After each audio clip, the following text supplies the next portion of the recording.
দাদা লজ্জা কি আছে আপনাদের? ভারতীয়দের বলছি, যদি থাকে একটু কমেন্টস করে জানাবেন। আর বাংলাদেশি ভাই বন্ধুরা, দেখেন এশিয়া কাপ হচ্ছে, ভারতীয়রা যে ধরনের নাটকীয়তা করছে, এরপরে এশিয়া কাপ হচ্ছে, ভারত পাকিস্তানের খেলা হচ্ছে। আমাদের বাংলাদেশি ভাই বন্ধুরা কোনভাবে জিনিসটিকে দেখতেছেন, জিনিসটা একটু কমেন্টস করে জানাবেন। ইন্ডিয়ানরা যে ধরনের নাটক করছে, বাংলাদেশে এসে এসএসসি এর মিটিংটা পর্যন্ত তারা করতে রাজি হয় নাই। বাংলাদেশে আসলে কি এমন কোনো ক্ষতি হয়ে যেত? এই জিনিসটাকে আপনারা কোনভাবে দেখতেছেন? তারা ভার্চুয়ালি মিটিং করছে, কিন্তু তলে তলে তারা কিন্তু প্রস্তুতি নিয়ে যাচ্ছিল যে তারা এশিয়া কাপ আয়োজন করবে।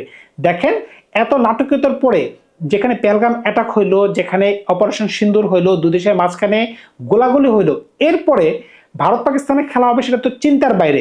140 কোটি ভারতীয় এখন বলতেছে, ভারতীয় সরকার আপনি কিন্তু ভবিষ্যতে আমাদেরকে আর বলতে পারবেন না যে আমরা দেশদ্রোহী।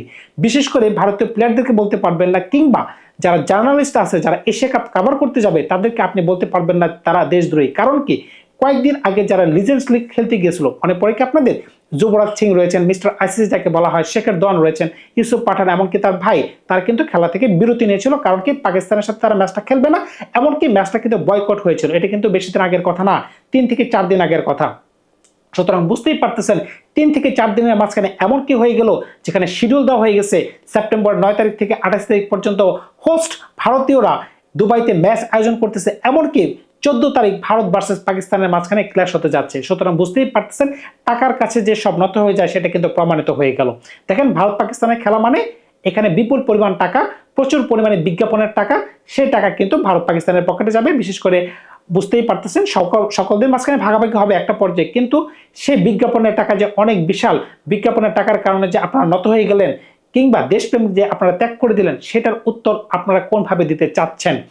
সেটা তো আপনারাই তর্ক শুরু করছেন, সেটা কিন্তু বিতর্ক আপনারাই শুরু করছেন। কারণ কি, আপনারাই বলছেন যে আমরা খেলবো না।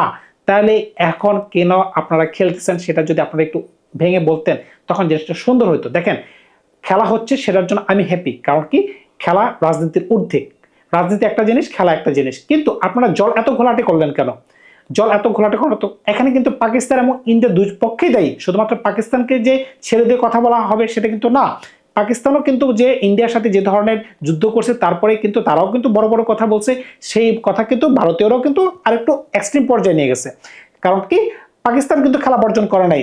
লিজেন্ডস লিগের কথা বলতেছি, ভারতীয়রা খেলা বর্জন করছে। যেখানে সুনীল গাভাস্কারের বেস্তির ছেলে রোহান গাভাস্কার বলতেছে, আমি এখানে ধারাভাষ্য দিব না। সুতরাং বুঝতেই পারতেছেন পর্যায়টা কোন পর্যায়ে চলে গেছে। কিন্তু যেখানে ধারাভাষ্য দিতে রাজি না একজন মানুষ পাকিস্তানের খেলায়, তাও বুড়াদের খেলায়, সেখানে কিভাবে সূর্যকুমার যাদব, জাসপ্রীত বুমরা, তারপরে ইন্ডিয়ান যত প্রিমিয়াম ব্যাটসম্যান বলার রয়েছে, তারা খেলবে পাকিস্তানের সাথে? লজ্জা কি করে না আপনাদের? লজ্জা থাকলে তো আপনারা বয়কট করা উচিত ছিল। কিন্তু লজ্জা কিভাবে থাকবে? টাকা তো সব, টাকাই সব।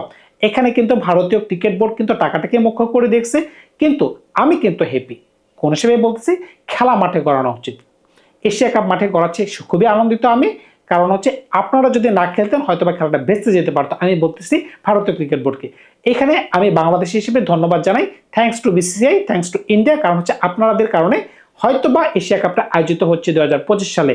যদিও ইন্ডিয়াতে হচ্ছে না, কারণ কি, পাকিস্তান ইন্ডিয়াতে যে খেলবে না, এটা একটা মূল কারণ। এটা কোনো ইস্যু না। এখন ইন্ডিয়া পাকিস্তানে খেলা হচ্ছে 14ই সেপ্টেম্বর, সেটা কিন্তু আগুন রেগুলার মতো খেলা হবে। ভারতীয় বলার আশদীপ সিং বলেন, মোহাম্মদ শামি বলেন, এমনকি জাসপ্রীত বুমরা বলেন, তারা কিন্তু মাঠে আগুনের গোলার মতো বোলিং করবে।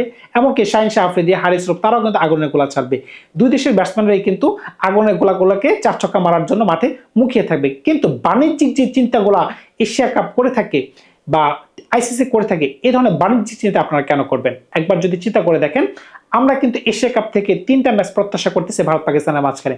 যদিও 16 বছর বা 16টা এশিয়া কাপের ইতিহাসে কিন্তু কখনোই এই ইন্ডিয়া আর পাকিস্তানের মাঝখানে কিন্তু কোনো ফাইনাল আয়োজিত হয় নাই। কারণ কি, কোনো দলে কিন্তু, দুইটা দল কিন্তু একসাথে ফাইনালে যেতে পারে নাই। এটা হচ্ছে মেইন রিজন। সেমিফাইনাল পর্যন্ত হয়তো যাইতে পারে, একটা দল হেরে যায়। তো এবছর কি 3টা ম্যাচ কি হয় কিনা দেখেন। 14 তারিখ একটা ম্যাচ হতে পারে, সেকেন্ড রাউন্ডে একটা ম্যাচ হতে পারে, এমনকি ফাইনাল একটা ম্যাচ হতে পারে। এই যে একটা পক্ষপাতিত্ব আইসিসি কিংবা যারা এশিয়ান কাপ আয়োজিত করতেছে, তারা যে এই ধরনের দুর্নীতি একটা করে, যে একই গ্রুপে রাখতেছে টাকার জন্য। কারণ ভারত পাকিস্তান খেলা মানে টাকা। কিন্তু আমরা যদি একটু ফুটবলের দিকে তাকাই, ব্রাজিল আর্জেন্টিনা খেলা কিন্তু এভাবে আয়োজন করা হয় না, তাদেরকে কিন্তু এক গ্রুপে রাখা হয় না। দেখেন, কিন্তু ক্রিকেট কিন্তু এই জায়গায় একটু দুর্নীতিগ্রস্ত, সেটা আপনাকে মানতে হবে। কারণ কি, আমরা কিন্তু টিআরপির জন্য বলেন বা এপিক ক্ল্যাশগুলো দেখার জন্য, এপিক ক্ল্যাশ হবে যদি হওয়ার কপালে থাকলে হবে, কিন্তু একই গ্রুপে রেখে দেখেন একই গ্রুপে তো রাখবে, তারপরে আবার মনে করেন ভারত পাকিস্তানের গ্রুপে এমন দুটো দল রাখবে, হয়তোবা ওমান থাকতে পারে কিংবা হংকং থাকতে পারে, বাংলাদেশ শ্রীলঙ্কা আফগানিস্তানের একটাও থাকবে না। আপনারা লিখে রাখতে পারেন, কারণ কি যদি বাংলাদেশ আফগানিস্তান বা শ্রীলঙ্কার সাথে খেলা পড়ে যায় তখন কিন্তু একটা ম্যাচ তাদের হারার সম্ভাবনা হয়ে যাবে। ভারত পাকিস্তানের মাঝ থেকে তো একটা দল অবশ্যই জয়লাভ করবে, মনে করেন তো 3টা করে খেলা, আর যদি বাংলাদেশ আফগানিস্তান কিংবা শ্রীলঙ্কার সাথে খেলা হয় একটা ম্যাচ তারা হেরে যেতেই পারে, তখন কিন্তু টুর্নামেন্টের সৌন্দর্য নষ্ট হয়ে যাবে। সেই সৌন্দর্য রক্ষার্থে তারা কিন্তু এমনভাবে গ্রুপ ডিভাইড করবে, দেখবেন যে ভারত পাকিস্তান একটা গ্রুপে আর বাকি 2টা দল এতটাই দুর্বল মানে বলার অপেক্ষা রাখে না। এখানে যে দুর্নীতি হয় ক্রিকেটে সেটা কিন্তু প্রমাণিত, তাই তো ভাই ফিক্সিং হয়। সুতরাং বুঝতেই পারতেছেন ক্রিকেট যে দুর্নীতিগ্রস্ত কোন কারণে হয়, আপনাদের নিয়ম ব্যবস্থার কারণে। এখানে লটারি উচিত ছিল, কিন্তু বাংলাদেশ কি সেটা বলতে পারে না, কি শ্রীলঙ্কা কি বলতে পারে না, বা আফগানিস্তান কি বলতে পারে না যে আপনারা কেন একইবার একই গ্রুপে বারবার থাকতেছেন, সেটা এশিয়া কাপে হোক, সেটা টি20 বিশ্বকাপে হোক, সেটা ওয়ার্ল্ড কাপে হোক, সেটা বলবে কে? কারণ হচ্ছে ক্রিকেটের মোড়ল তো এখন ইন্ডিয়া। সুতরাং বুঝতেই পারতেছেন মানি টক্স, টাকার কাছে সব নত হয়ে গেল, দেশপ্রেম যেখানে টাকার কাছে বিক্রি হয়ে গেল সেখানে তো অন্য কোনো বলার অপেক্ষায় রাখে না। এখন 140 কোটি ভারতের মাথা কিন্তু কেটে গেছে, সবাই কিন্তু বলতেছে ভবিষ্যতে কিন্তু আপনারা আর আমাদেরকে দেশদ্রোহী বলবে না। সেই কথা কিন্তু সাধারণ পাবলিক এখন কাদেরকে বলতেছে? বলতেছে ভারতীয় সরকারকে, এমনকি বিসিসিআই কে। এখন এটা কিন্তু তারা ন্যায্য দাবিদার। কারণ কি 2 দিন আগে পর্যন্ত যেখানে লিজেন্ডস লিগ বয়কট হয়েছে সবাই বাহবা দিছে, সুতরাং বুঝতেই পারতেছেন হঠাৎ করে যখন আবার সিদ্ধান্ত পাল্টে গেল, দেখেন সিদ্ধান্ত কিন্তু রাতারাতি পাল্টে নাই।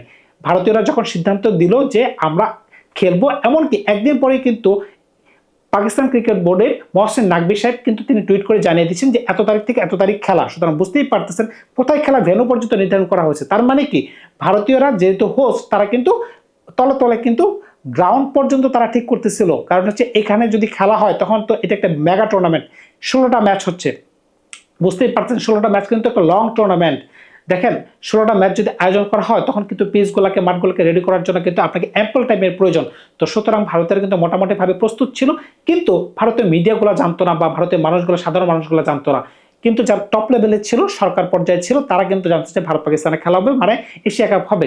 কিন্তু সাধারণ মানুষকে কেন জানানো হলো না? আমরা যারা বাংলাদেশে রয়েছে আমাদেরকে কেন চিন্তায় রাখা হলো যে এশিয়া কাপ হবে কিনা? আবার হইলেও কেন আপনারা আবার দুর্নীতি করতেছেন, ভারত পাকিস্তানকে একই গ্রুপে রাখতেছেন? সকল কিছু কিন্তু ম্যাটার করে। তো সুতরাং বুঝতেই পারতেছেন এখন এশিয়া কাপ হচ্ছে, আপনারা 14 তারিখ কিন্তু টিভির পর্দায় কিংবা মাঠে যেয়ে খেলা দেখতে পারবেন। ধন্যবাদ সবাইকে।